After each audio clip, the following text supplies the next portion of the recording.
अवहेला करि आसीछि एवं खाली अवहेला नुह परिहास मध्य करिछि। से दृष्टिकोणरू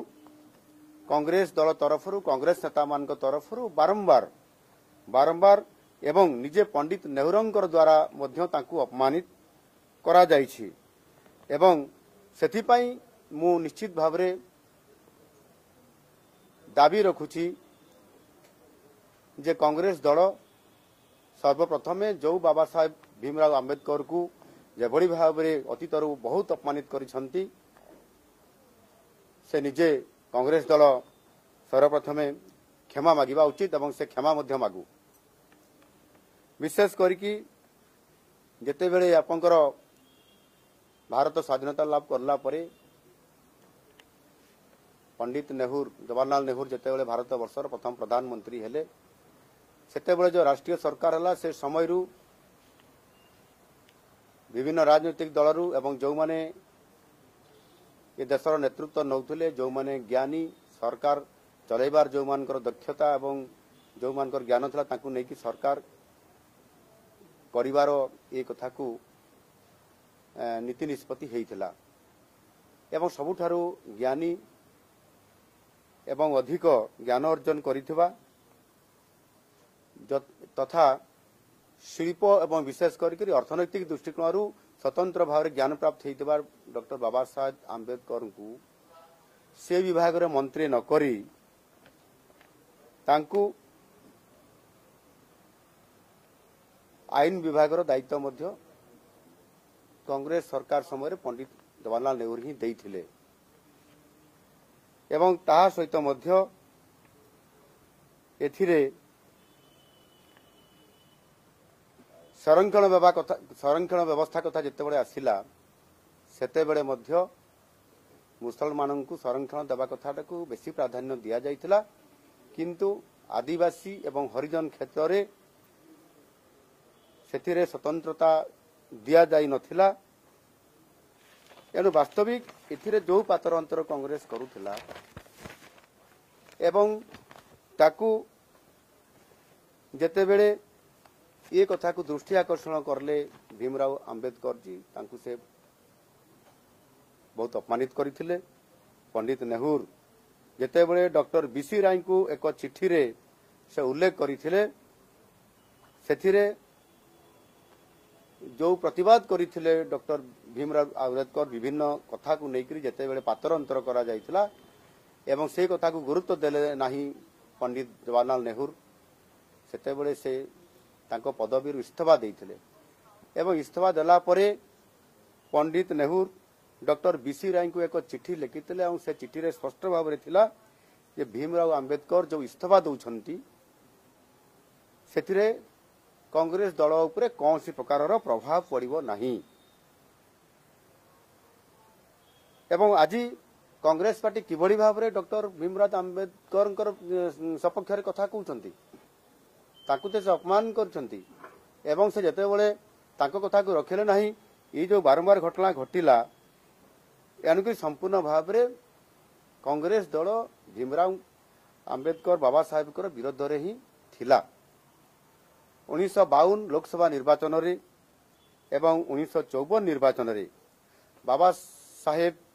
आंबेडकर जते बळे निर्वाचन रे लडुतले तांको विरोध रे कांग्रेस लडुतला तांको विरोध रे कैंडिडेट भी देइतला एवं सेथिरे निजे मध्य ताको हरैया पई निजे पंडित जवाहरलाल नेहरू तांको विरोध रे प्रचार भी करुथिले बाबा साहेब आंबेडकर को परास्त करिया पई। अपरपेक्ष जदि आमे देखिबा ताले भारतीय जनता पार्टी रो जेतेबेले हम सर्वोच्च नेतृवृंद बाबा साहेब को जन्मस्थान मध्य प्रदेश रो जेतेबेले तांकर मध्य प्रदेश से जेतेबेले तांकर स्मारकी सेठी प्रतिष्ठा करा गला प्रधानमंत्री स्वर्गत अटल बिहारी वाजपेयी ताकू उद्घाटन करथिले एवं दिल्ली रे मध्य जेतेबेले आंबेडकर केंद्र एक प्रतिष्ठा करागला सेतेबेले मध्य आजिर यशस्वी प्रधानमंत्री नरेंद्र मोदी जी ताकू सेथिरे आम सरकार आसिला परे मध्य ताकू निर्माण करथिले एवं ताहार उद्घाटन मध्य करथिले। एनु किए काहाकू सम्मान देबा कथा यज्ञ पूजार अधिकारी जी ताकू सम्मान देवा भारतीय जनता पार्टी केबे पछाई नाही ये बाबारे निरंतर भाव रे करुथले। एणु इथिरे संपूर्ण भाव रे पंडित नेहरू एवं कांग्रेस दल समस्ते बाबा साहेब आंबेडकर को असदाचरण एवं अपमानित करथिले। एणु ये नहीं कांग्रेस संपूर्ण भाव में निस्वार्थ भाव में देशवासी आगे क्षमा प्रार्थना करने उचित। मु आ गोटे कथा कहना चाहूँगी जे अनेक समय विभिन्न साधारण लोकों को भी कांग्रेस सरकार सेमानंकु